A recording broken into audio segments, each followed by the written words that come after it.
Hey guys, all right, so we're going to take our next step on our hero's journey here. Now that you understand how most stories will progress from stage to stage, we're going to start looking at something called fractured fairy tales. So we're going to take the stories you know, and we're going to see what happens if we change things. If we say, hey, what if Little Red Riding Hood took place in feudal era Japan? What if Cinderella happened, but Cinderella was actually a guy? So we're going to change little things about point of view and setting and see how that changes our story.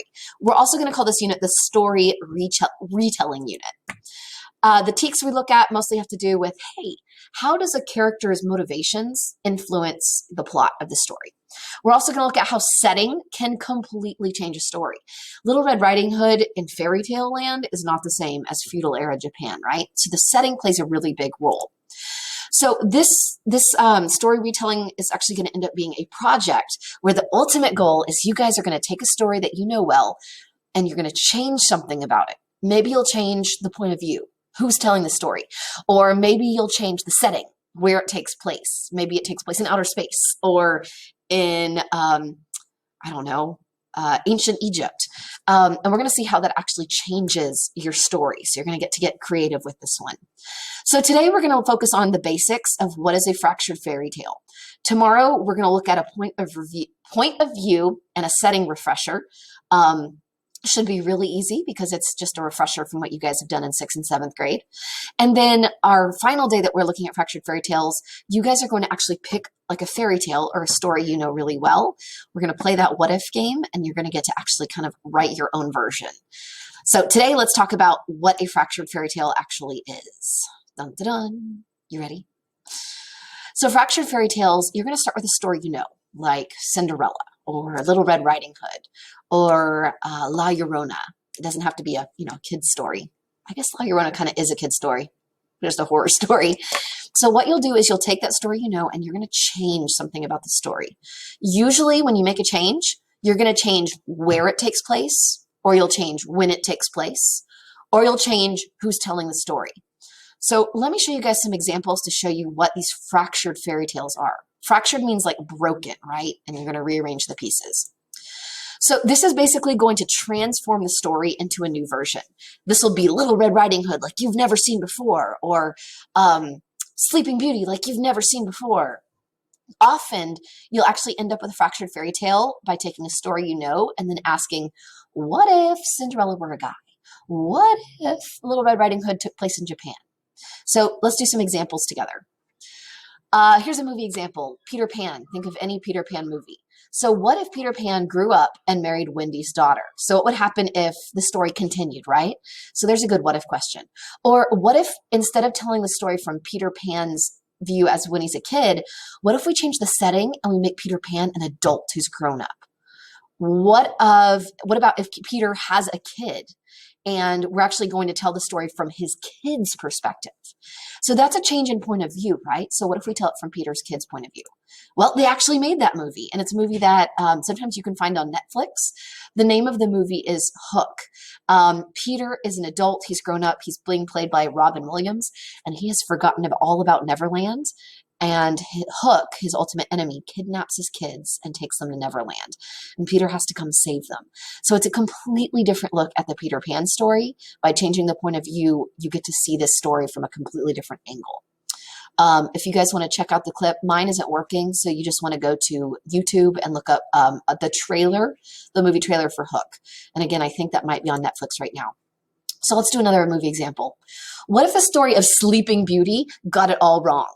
What if we never saw the real story? What if we told the story from the bad guy's perspective instead of from Princess Aurora's perspective? Oh, wait, that's a movie too. So what if we change the point of view? What if we don't tell it from the princess's point of view? What if instead we tell it from Maleficent's point of view? Hey, they did that. So another movie example would be the movie Maleficent. Same story of Sleeping Beauty, but this time we get to see a different perspective, a different angle. Those of you guys that have seen Maleficent know that she's really a complicated hero, but she's not evil. She's not all bad. Even if she likes to think she is, she's not. So we get to see it from her point of view. Another example, what if, let's change the setting for this one. What if we take the story of Beauty and the Beast, but we put it in today's world, like now? like 2020, what would happen? How would that change the relationship between the Beast and Belle? What would happen if somebody truly looked absolutely like a beast? Would they really have a castle? Do we even have castles now, like in the modern day world? So if we change the setting, one movie that looked at this idea is called Beastly. Same thing, you can go to YouTube and look up the movie trailer for Beastly if you want to see it. It's a really cool movie. If you like chick flicks and romance, you're going to like this movie. This really popular guy, he's super cute, of course, because the Beast has to be handsome prince, right? So he starts out, instead of as a prince, he's like the president, the class president of the school. And he's really a jerk, and he's really mean, and he angers the witch, who curses him and makes him look, quote unquote, ugly. And then he has to go into hiding. He has 1 year to find somebody that really truly loves him, or else he's going to be stuck like this forever. Because it's Beauty and the Beast, chances are, he's going to find his one true love that cares more about him than just his looks. So that's looking at a fractured fairy tale where we change the setting. We put it in today's world. A book example. What if we take the story of Cinderella, and instead of telling it like back in fairy tale land, what if instead we put it in China in the future? Oh, and there's a plague going on. And there's like cyborgs.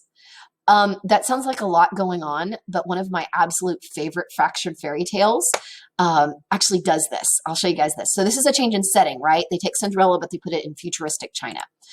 This is a book series you can read. Cinder is a book I never would have read in a million years because, I mean, it doesn't even look interesting to me, not this cover, until a bunch of people told me I had to read it. So Cinder is this really cool tomboy cyborg mechanic who lives with her stepmother and 2 sisters. They live in futuristic China. Cyborgs are sort of looked down upon. She's a cyborg because she lost 2 of her limbs in a fire when she was really, really young. The rest of her is human. There's a plague that's going on. One of her sister gets the plague and is really, really sick. There's a prince, and he's like the prince of this the land that she lives in. The evil queen lives on the moon. It gets crazy, but it's a wonderful story. And so this whole series is actually made of fractured fairy tales. Scarlet is Beauty and the Beast and Little Red Riding Hood combined into one story. Cress is the story of Rapunzel retold, and Winter is the story of Snow White retold. And they all have the same setting, and all of them end up like getting together. They all have their prince. It's really cool. Another example would be from a movie. What if we took the story of the Frog Prince, where the princess like kisses the frog and he magically like transforms back to a prince? What if instead of taking that in fairy tale world, we put that in the 1920s in New Orleans in Louisiana? What if we changed the setting? Disney did that. That's how we got The Princess and the Frog. So that is a fractured fairy tale. What would happen if the Frog Prince was cursed, and when she kissed him, instead of turning him back into a prince, she actually got turned into a frog herself. So that's a fractured fairy tale. You guys seeing where I'm going with this? So some other examples you guys might have seen or heard of. The movie with Hilary Duff, A Cinderella Story, the whole movie series or TV series called Once Upon a Time. The movie Frozen Frozen is actually a retelling of the Ice Queen, but the Ice Queen in the original story is evil and kidnaps kids. In this one, she's just misunderstood, right? Shrek is my favorite of all the fractured fairy tales out there. They take everything we know about fairy tales and they make the ogre our hero. And so everything, comes out of that. So if you want the ultimate example of a fractured fairy tale, watch Shrek. It's on Hulu. Check it out. The movie Enchanted, the movie Ella Enchanted is a play off of Cinderella. But you could also look at Percy Jackson. Those of you guys like Percy Jackson, it's Greek mythology, but they changed the setting to be modern day world. That's a fractured fairy tale too. So here's some pictures of those. So Cinderella Story, Shrek, Percy Jackson, Once Upon a Time. So that is it for today. We're going to do this point of view refresher tomorrow. I'll let you guys do what you need to do on your canvas, and I'll see y'all tomorrow for the refreshers. Bye.